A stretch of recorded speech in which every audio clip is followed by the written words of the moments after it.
तो आज का मंडे नाइट रॉ का एपिसोड ख़त्म हो चुका है और ये episode king and queen of the ring tournament के पेपर व्यू के पहले का लास्ट एपिसोड था।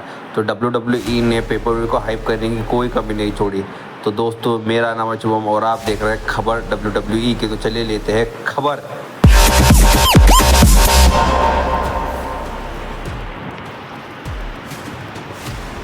तो सबसे पहले सैमी ज़ैन ने शो को किक ऑफ किया।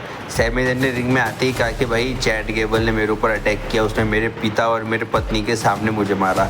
उसकी वजह से चैट गेबल और मेरी दुश्मनी पर्सनल है। और रही बात ब्रॉन्सन रीड की, तो ब्रॉन्सन रीड को सिर्फ मेरा टाइटल चाहिए और मैं ये टाइटल सऊदी अरेबिया में डिफेंड करने वाला हूँ और मैं ये टाइटल रिटेन करके वहाँ से बाहर निकलूँगा। मैं दोनों के दोनों सुपरस्टार को बहुत बुरी तरह मारूंगा और पिन करूँगा।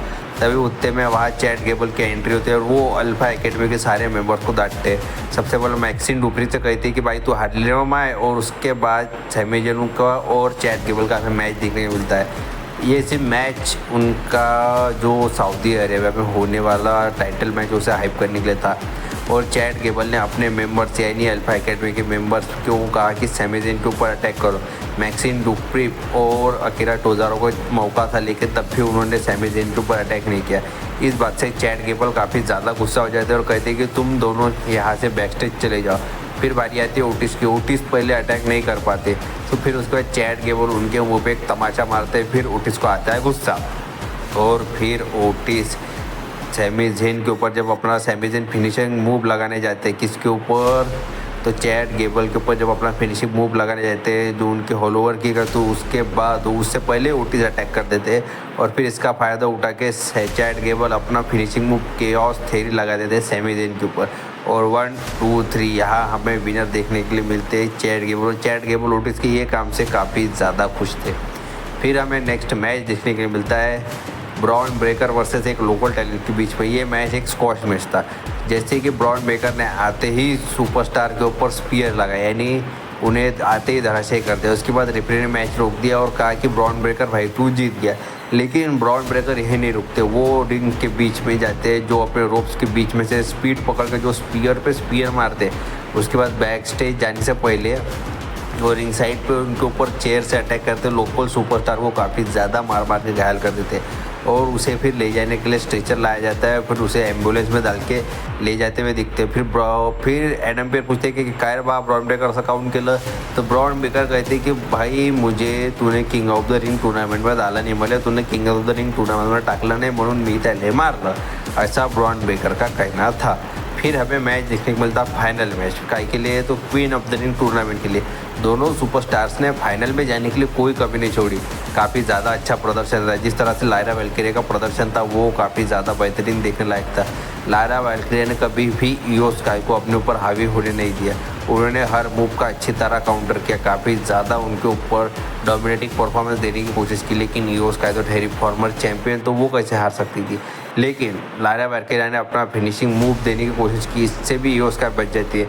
फिर वो करती है क्या, तो रोल अप करके पिन, और ये मैच में लायरा वेल्किरिया जीत जाती है और वो जा रही है सऊदी अरेबिया। फिर इसके बाद कहते हैं लायरा वेल्किरिया की मीज बने रे भाई क्वीन ऑफ द रिंग। फिर इसके बाद यूज काय कहती है मी हारली, कशी काय हारली मी, बात काय गलत है गलत है। फिर लायरा वेल्किरिया कहती है आने इकडे माइक और कहती है कि मैं बनूंगी क्वीन ऑफ द रिंग और जो भी स्मैकडाउन से आएगा उसको हराऊंगी। फिर हमें नेक्स्ट मैच देखने के लिए मिलता है कि जेडी मैकडोना वर्सेस R-Truth मिज और किसका फिन बैलर का। ये मैच में हमें इंटरफेरेंस देखने के लिए मिलती है, तो किसकी, जजमेंट डे की, यानी बताओ जजमेंट डे की इंटरफेरेंस है। पर ये मैच में काफ़ी ज़्यादा अच्छा मौका आया कि जब ब्रॉन स्ट्रोमन का म्यूज़िक प्ले हुआ तो सारे सुपरस्टार की शक्ल देखने लायक थी और ख़ास करके जजमेंट डे की शक्ल देखने लायक थी। ब्रॉन स्ट्रोमन ने आते बरोबर कार्लेटो का काम ख़त्म किया। फिर उसके बाद उन्होंने किसका काम ख़त्म किया, जेडी मैकडोना के पीछे लगे। फिर इसका फ़ायदा उठाते हुए R-Truth ने फिन बैलर के ऊपर यानी जेडी मैकडोना के ऊपर ए लगाया और ये मैच पिन करके जीत लिया। और फिर R-Truth मिज और ब्रॉन स्ट्रोमन ने साथ में मिलकर सेलिब्रेट किया। फिर हमें नेक्स्ट सेगमेंट देखने को मिला बेकी लिंच का। बेकी लिंच रिंग में आती है, कहती है कि मैं फ़िलहाल वुमेन्स वर्ल्ड हेवीवेट चैम्पियन हूँ और मेरी अपोनेंट है queen of the ring tournament में लिव मॉर्गन, और लिव मॉर्गन मुझे आज तक कभी हरा नहीं पाई। ये एक रिकॉर्ड है और वो रिकॉर्ड में कंटिन्यू रखूँगी। लेकिन जो लिव मॉर्गन का न्यू एटीट्यूड है वो दिखने लायक बात है। जब डैमेज कंट्रोल ने मेरे ऊपर अटैक किया तो लिव मॉर्गन तू क्यों भाग गई थी? तो लिव मॉर्गन ने कहा कि उसमें मेरा कुछ लेना नहीं देना नहीं था, वो तो तेरी फाइट थी, तो तू लड़, मैं क्यों फुकट मार खाऊँ, मी काले फुकट मार खाऊँ, ऐसा उसने बोला। और उसने कहा कि मैं तुझे जाके हराऊँगी। फिर हमें देखने के लिए मिलता है मैच, तो टैग टीम मैच यानी multiple women tag team match for the number 1 contender of women's tag team championship में डैमेज कंट्रोल था। बाकी बहुत ज़्यादा सुपरस्टार था, मैं आपको नाम नहीं बता सकता। तो सीधा सीधा मैच सुनिए, सीधे सीधा मैच के अंत की तरफ बढ़ते हो। तो मैच के एंडिंग में शेना बेजलर और जोई स्टार्क ने टैग लेकर अपने सुपरस्टार को, अपने अपोनेंट को डबल टीम मूव देकर ये मैच में पिन करके जीत लिया। और अब वो बन गए हैं new number 1 contender for the women's tag team championship के लिए। और अब ये देखने लायक बात होगी कि बियंका बिलेयर और द स्ट्रॉम जेड कारगिल इस मैच में यानी इस चैम्पियनशिप को कैसे डिपेंड करते, क्योंकि वो तो चैम्पियनशिप जीत गया। अगर इनका मैच सऊदी अरेबिया में होगा, ये अभी तक मुझे कंफर्म पता नहीं कि इनका मैच सऊदी अरेबिया में होगा कि इसमें स्मैकडाउन या रॉ के एपिसोड में निपटा देंगे। शायद स्मैकडाउन या रॉ के एपिसोड में भी निपटा सकते हैं, या शायद पेपर व्यू के लिए भी हो सकता है। तो वो किस तरह से परफॉर्म करेंगे ये ज़्यादा देखने लायक बात होगी। तो हम अब अपनी नेक्स्ट खबर की तरफ बढ़ते। एक बार फ़ोटो हो जाने दीजिए, ज़रा हो जाए, साला जल्दी जाते मेरे फ़ोटो।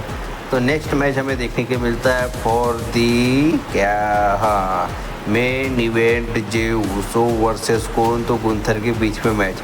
और ये सेमीफाइनल मैच था जिसमें से गुंथर ने पिछले हफ्ते कोफी किंगस्टन को हराया और जे उसो ने पिछले हफ्ते किसको हराया, तो इलिया ड्रैगनव को हराया।